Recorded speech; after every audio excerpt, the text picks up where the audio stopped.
sandbox lobby feature, sending us out onto the Maple Plains. Look, in the bushes there! It's a player stranded with no teammates! After him! Charge! Later, we felt bad for ambushing them, so we morally surrendered our weapons and let them take the W.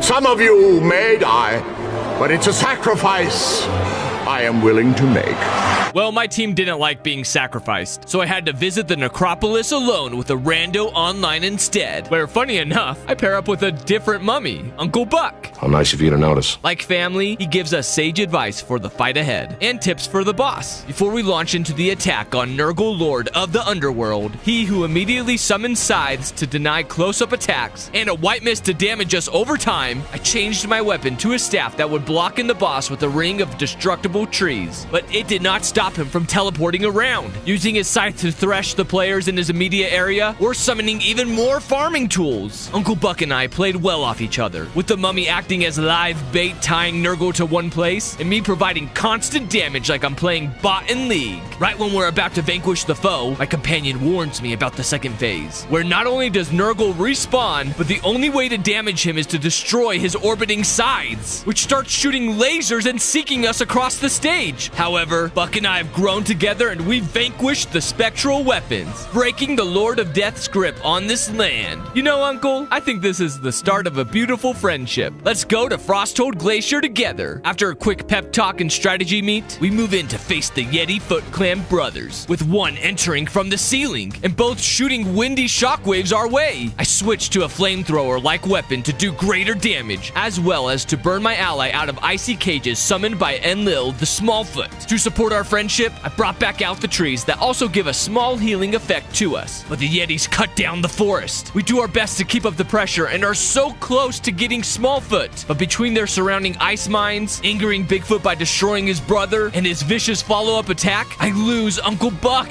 No! Unfortunately for me, Smallfoot chooses now to stand back up, and I fall frozen and alone atop the glacier, just like Tupac. After that chilling experience, I decide to take a vacation on the Jade Coast, an area where Princess Layla has a few tasks for us to complete for abundant rewards. Oh yeah, and after that last raid, I treated myself by buying an in-game mount. He's a good lava elemental who likes drumming his tummy and surfing. Who's a good righteous dude? Anyway, Leia treats us like an exterminator, sending us after the cobras in the south coast, the hermit crabs that infest the heart of the region, as well as the hornets in the Isles forest core. Exploring further, I find a quaint shack with an enchantress inside who really wants us to gather eggs for some reason. Chris and Visa, get back in here. Let's exterminate Zdenek, the King Mole Rat.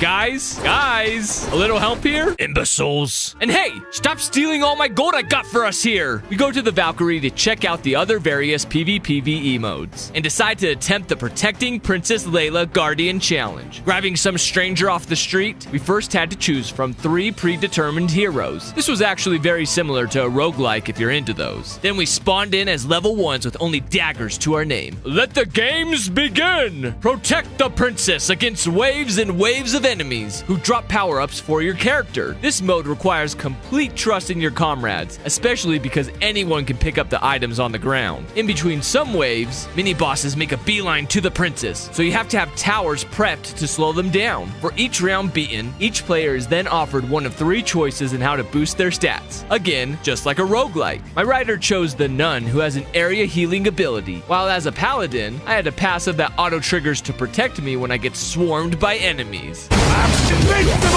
About every 5 waves, the mode spawns a boss enemy, and we're supposed to survive through 25 waves total. All of a sudden, my healer runs right into the boss twister, almost perishing. After our short break, the next wave spawns high health enemies, as my editor's wizard spammed effective magical spells. Meanwhile, Sunny, who we picked up off the streets, kept building more and more towers and defenses to wall in the princess. And by the 7th wave, we'd already stocked up on rainbow mythic weaponry, though I settled on using Nurgle's scythe due to its area damage and cool appearance, while using a staff to be a support healer on the side.